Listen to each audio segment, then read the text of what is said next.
Kag sa numero 1 sa mga balita, subong nga adlaw.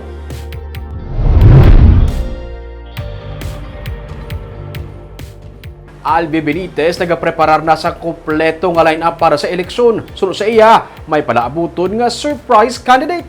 Yaring report.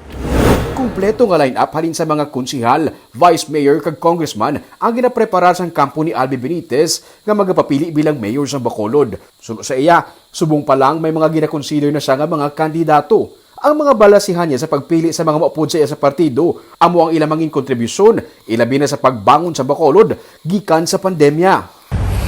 May gina-consider na kita. No? So, ano ang ginapangita mo gid kong para ma-consider mo po mo lang? well, kung ano mga contribution nila pag-abot sa tiempong may kinalanta mga legislation that will deal with the current situation. Okay, pandemic kita eh. Ang isa sa mga kinalanta is to think about recovery, to think how we can maintain our health system. So, mga amo na nga bagay, dako nga contribution ang council. Wala siya may ginapili katapo man sa subong nga administrasyon o kon oposisyon, basta nagaupod sa luyag niya nga iluso nga change for the better. May mga nagtabok What do you mean tabo?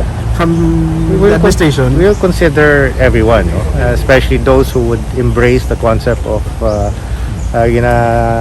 tungtungan ta, what we're calling for. It doesn't matter whether para sa current administration o wala sa administration. Ang important is they have the same ideology of what we're pushing for. Sa pamangkot kun bala, may mga ikakibot ang taga Bacolod nga mga kaupod niya sa iya nga team, inilang ang iya nga sabat.